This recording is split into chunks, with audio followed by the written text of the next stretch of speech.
Hey, welcome back to my YouTube channel. Today we're going to go over walking for weight loss part 2. So in this video, we're going to talk about nutrition factors which can affect your weight loss if you are walking for weight loss. Let's dive in now.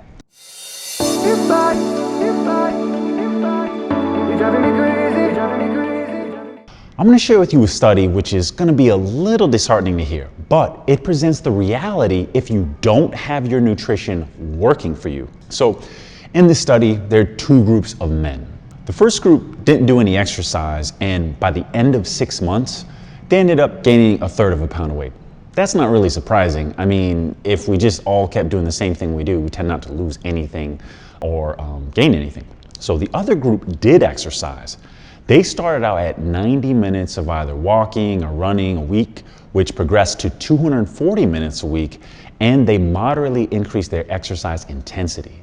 So on average, it equals out to 34 minutes of essentially running a day. And since the average male weighs 198 pounds, if they ran at a slow pace for 34 minutes a day, they'd burn approximately, we'll say conservatively, 200 calories. So I know I'm underestimating too much, but bear with me. So for the sake of simplicity, let's just assume this group simply burned 200 more calories a day. So how much would they lose? In 6 months, this would equal 356 divided by 2, which equals 178 days. This would be 178 days times 200 calories, which equals 35,600 calories. So if we divide that by 3,500, which equals 1 pound of fat, we get 10 pounds of fat that we would expect them to lose after 6 months. So how much did this group actually lose? They only lost 3.24 pounds. What the hell? They're working out 34 minutes a day and they only lose 3 pounds for all that work. So the question is, why did this happen? So if you started a walking program and you found you didn't lose any weight, did you conclude that your program sucks and it just doesn't work? Well, chances are your limiting factor was nutrition. So if you found you didn't lose any weight on a walking program, just like our subjects in the study, where they worked out on average of 34 minutes a day, you probably just ate too much. So if this group hadn't changed their nutrition at all, they would have lost closer to 10 pounds, more than 3.24 pounds. And that even takes into account a little bit slowing down of metabolism too. So I don't want to hear that in the comments, okay? So this means walking as a part of your exercise program is extremely important for your weight loss because it burns calories, right? But it also means your nutrition is just as important. And if you don't eat more than what you used to before you started walking, or you reduce your calories, you're guaranteed to lose weight. So this is another reason why I like walking for weight loss. You might not feel like lifting a ton of weights or hitting the high intensity cardio when you're eating less, but you can always take a shorter or slower walk. If you're up to it, you can walk faster or longer. In other words, walking is always an option. So as a side note, there was a guy who, if you were in the know in 2010, he had a website that everyone was following because this dude was totally shredded and he wasn't even a bodybuilder. And this dude was intelligent, provided strong rationales for his training and nutrition.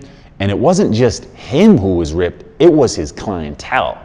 So that wasn't even the best part of it. Everyone knows the typical bodybuilder gets like super lean for their contest, but then basically gains like a ton of weight and they don't look anything like they do when they're on stage.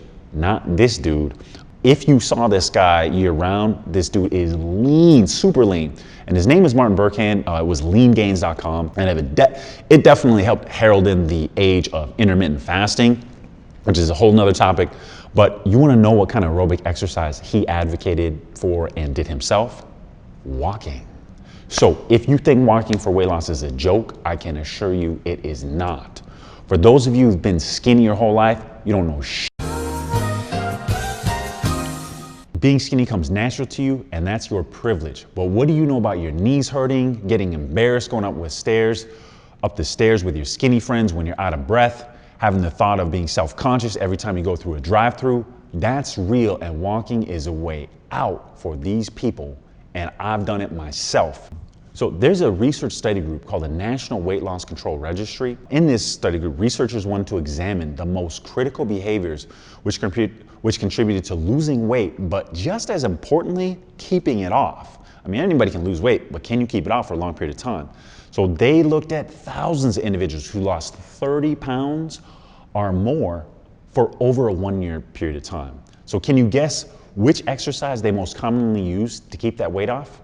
You guessed right, my friend, walking. Most of these people used walking in their program, but you should also know that amongst that group, 98% reported they changed their food intake. So we're either talking about the quality of foods improving or the amount of foods improving, which changed for the better. So as you can see, walking for weight loss definitely includes nutrition. So rather than giving you a specific diet, we focus on principles which yield long-term results. Controlling the amount of calories and improving the quality of foods you eat will help you lose much more weight than just walking alone. But heck, even keeping the calories the same is a great idea if you aren't doing any walking or exercise now. So this means you can't ignore nutrition. It's integral to losing weight while you walk. So if you got something out of this video, please hit the like button, subscribe to my channel. Thanks for watching. Driving me crazy, driving me crazy, driving me crazy.